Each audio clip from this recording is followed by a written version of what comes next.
좋아요, 구독. 네, 다음으로는 요즘 또 하나의 뜨거운 섹터 중에 하나가 우리 평론가님 잠깐 언급도 하셨지만 네네. 일라이 릴리, 네네. 네, 노보노 디스크. 네. 예, 처음에 이런 회사들 나오기 시작하면서 아니 무슨 디스크면은 어디 뭐 척추질환 회사냐, 네, 이런 얘기도 나올 정도로, 네, 이러면서 지금 미국에서 핫한 제약 바이오 업체들이 뜨다 보니까 국내에서도 제약 바이오주들이 슬슬 움직이기 시작합니다. 네. 요즘에 그 제약 바이오주의 강한 변화, 이거는 어떻게 보십니까? 일단 미국발 영향이 좀 컸던 것 같아요. 그렇습니다. 그게 이제 첫 번째 이유이죠. 네. 아까 말씀드린 그 노보노 디스크, 저도 맨 처음에는 무슨 디스크 척추질환 하는 줄 알았더니 이게 일종의 이제 비만 치료제죠. 그렇습니다. 예. 비만 치료제 회사였고. 네.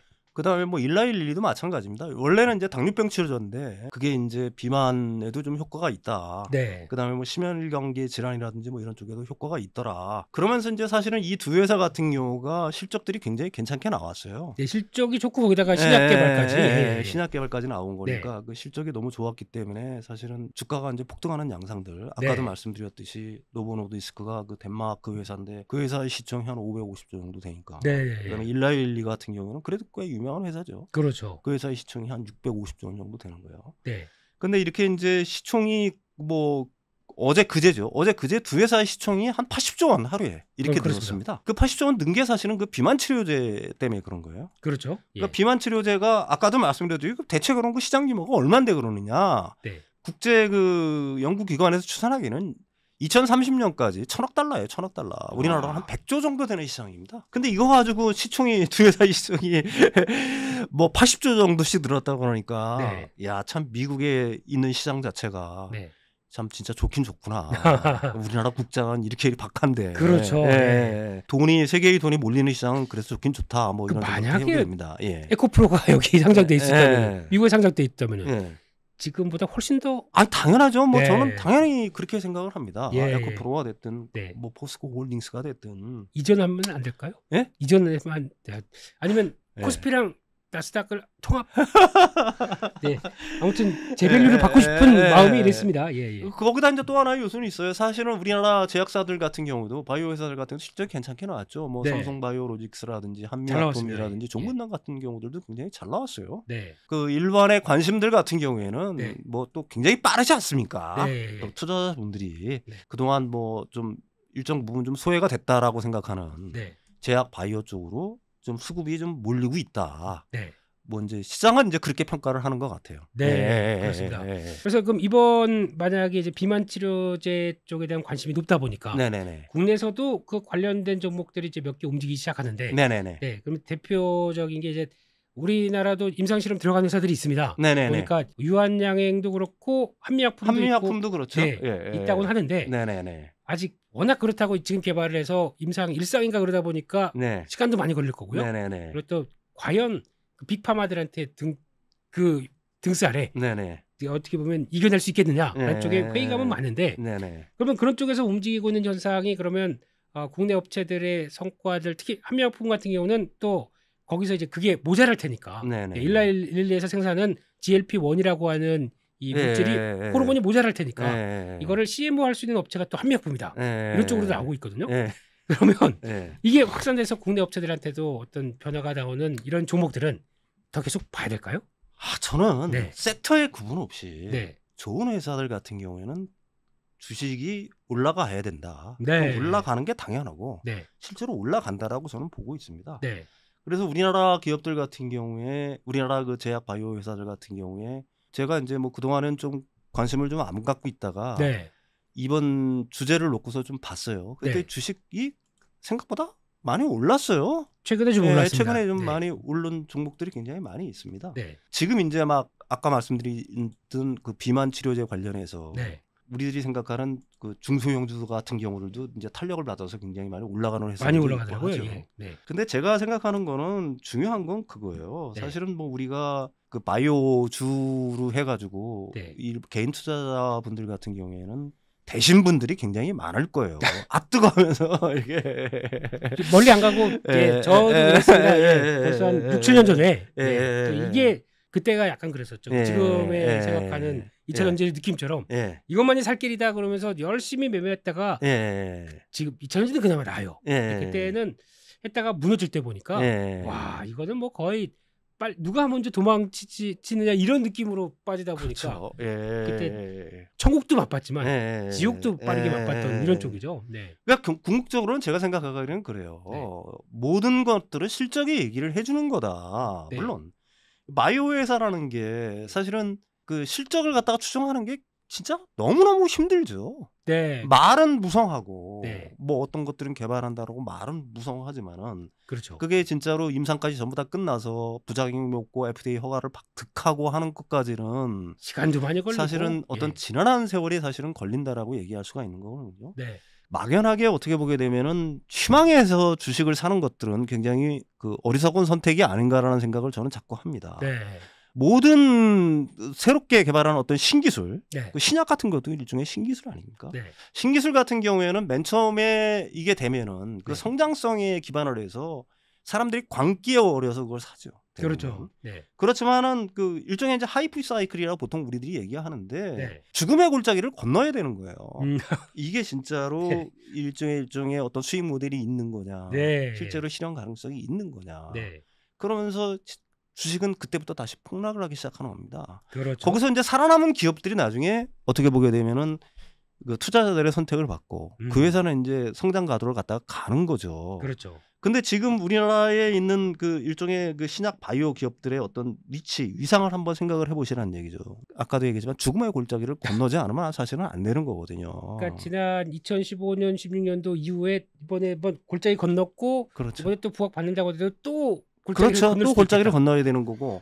그다음에 실제로 가령 뭐 비만 치료제라고 일종의 한번 예를 들어보겠습니다. 그게 과연 개발이 됐다라고 하고 그다음에 뭐 어떤 회사들 같은 경우에는 뭐 일종의 이제 텀시트도 일종의 받았다라고 보통 얘기를 해요. 그러니까 실질적인 뭐 기술 계약이 이전에 그 단계까지 왔다라고 얘기를 하는데 제가 생각에는 기술 계약이 이루어진 건 아니란 얘기거든요. 기대감이죠. 기대감이죠. 그 기대감에 의해서 이렇게 되는 거거든요. 근데 주식이라는 거는 뭐 돈을 벌 수 있는 방법은 여러 가지가 있겠죠. 먼저 선점해가지고 기다리는 것들. 그다음에 올라가면 팔고 나오는 것들. 이런 것도 이제 한 가지 방법이 될 수가 있는 거고. 주식이 그렇게 굉장히 급등했던 주식들이 굉장히 급락을 해. 근데 이제 사실은 실적이 이제 바로 그런 것들이 다 눈에 가시화됐어. 계약도 이루어졌어. 그리고 실제로 실적도 조금씩 보이기 시작해. 사실은 그 단계에 들어가도 그렇게 나쁘지는 않을 거라고 저는 개인적으로 생각을 합니다. 그게 이제 우리나라에서 R사 같은 경우가 대표적인 경우죠. 특히 우리나라 제약 시장만을 생각을 할 때, 바이오 시장만을 생각할 때 국내에서 암만 한다고 하더라도 그게 뭐 그렇게 큰 우리가 밸류를 갖다가 높게 쳐줄 만한 그런 게 사실은 아니거든요. 해외에서 얼마나 팔리느냐. 그러니까 바이오사들 같은 경우에는 빅파마와 얼마나 그 거래를 갖다가 완결 지었느냐가 중요할 거고. 그다음에 뭐 AI 소프트 같은 경우 좀 있지 않습니까? 진단 소프트웨어 같은 경우도. 그게 이제 국내보다는 해외에서 실제로 얼마나 팔리고 있는 거냐. 그다음에 해외의 평가는 어떤 거냐. 그런 회사들 같은 경우는 제가 생각하기에는 가능성이 있다라고 생각을 해요. 성장성이 충분히 있다라고 생각을 합니다. 이런 식으로 사실은 바이오에 투자할 때 묻지마 투자가 아니라 사실은 어떻게 보게 되면 옥석가리 일을 그러니까 생각보다는 진짜 공부를 이 바이오 분야에 대해서는 진짜 머리가 너무 아프니까 그 공부하기가 참 힘들죠. 용어 자체도 뭐 굉장히 난해하고 어렵고 한데, 난해하고 어렵고 한데 투입을 해서 들어간 만큼, 그렇죠. 그 시간과 비용을 들어가면서 공부한 만큼 성과가 나오느냐, 그렇죠. 그것도 애매모호한. 그것도 사실은 애매모호한 상황이죠. 그러니까 다른 말로 얘기를 하면은 시장에서 이미 검증이 끝난 것들. 그다음에 우리나라 기술이지만 제가 2차 전지를 좋아하는 이유는 세계 최고의 기술이기 때문에 그런 거예요. 그 진단 소프트웨어 같은 경우에 그 회사 같은 경우에는 제가 생각하기에는 세계 거의 최고 수준이라고 얘기할 수도 있다라고 저는 생각을 합니다. 그런 회사들 같은 경우에는 지금 회사 실적이 그렇게 썩 좋지는 않지만 재무제표 비보상으로는 그렇지만 앞으로 3년을 볼 때는 괜찮은 회사니까 그런 회사들 같은 경우에는 장기 투자 조정 나올 때 장기 투자할 수도 해도 뭐 저는 나쁘지는 않다라고 생각을 합니다. 그렇지만 지금의 어떤 기대감으로 이루어지는 순전히 그 말만 무성한 다른 뭐 MOU라든지 뭐 치료제의 뭐 임상 뭐 몇 상을 앞두고 있다 뭐 이런 것들 그런 것들이 반드시 100% 성공한다는 뭐 개연성 확률 자체도 제가 생각하기는 없을 뿐만 아니라 그게 설사 성공한다고 해서 세계 시장에서 과연 얼마만한 포지션을 차지할 수 있느냐도 여러분들이 생각을 해보셔야 돼요. 이게 가장 좋은 예가 사실은 그런 거예요.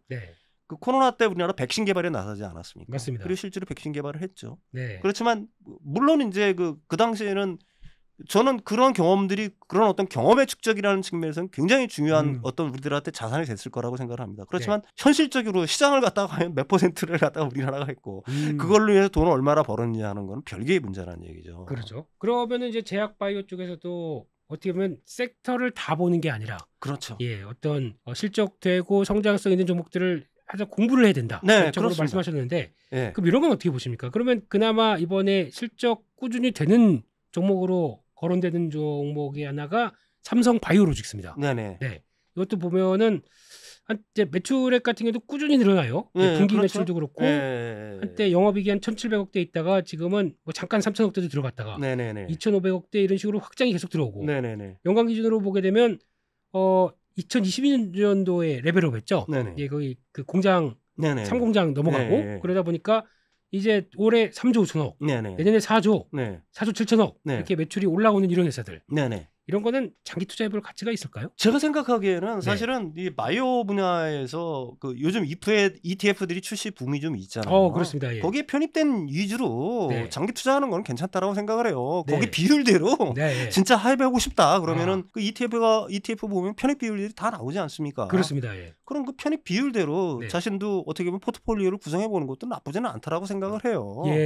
일단 우리나라의 실적들이 좋게 나오는 기업들 아까도 말씀드렸듯이 지금 삼성 바이오로직스 잘 나오고 있고요. 종근당 잘 나오고 있고 한미약품 잘 나오고 있지 않습니까? 거기다가 이제 그 회사가 갖고 있는 그 추후 성장 동력이 뭔가 이런 부분에 대해서는 자신들이 좀 개인적으로 좀 공부를 좀 한번 해보시고. 제가 이제 강조하는 건 뭐냐면 우리나라 그러니까 어떻게 보게 되면 우운한 개구리 형식으로 하는 회사들에 대해서 우리들이 높은 밸류를 줄 수는 없는 거 아니겠어요?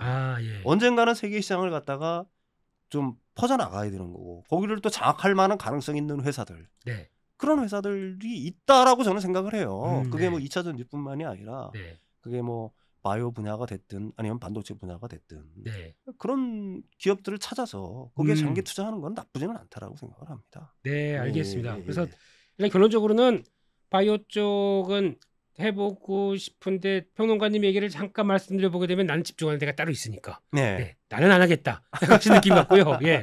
만약에 제가 갑자기 100만 원을 드리면 물론 제 돈은 아닙니다. PD님 겁니다. 이렇게 해서 드리면 평론가님은 바이오 쪽의 종목들 찾으실 것 같진 않으시고 에코프로를 또 조정 나올 때 사실 준비하실 것 같은 느낌이 팍 들었습니다. 저는 그래요. 저는 그렇습니다. 저는 제 1등 기업이 세계 1등 기업이 될 만한 그 섹터가 과연 우리나라에 뭐가 있느냐라는 거에 주목을 하는 거예요. 삼성전자가 우리나라 시총이 왜 1등이겠어요? 그거에 대해서 말도 많고 탈도 많지만 결국은 메모리 반도체 분야에서 세계 1등은 아니겠어요. 남들이 뭐라고 하든 그래서 그 밸류를 받는 거고요. 똑같다라고 저는 생각을 합니다. 그렇다라고 한다면 앞으로 우리나라 기업 중에서 세계 1, 2등을 할 수 있는 기업이 과연 뭐가 있느냐 그 섹터는 뭐가 있느냐 여기까지 해서 제약 바이오 섹터에 대한 전반적인 내용들 한번 살펴봤습니다.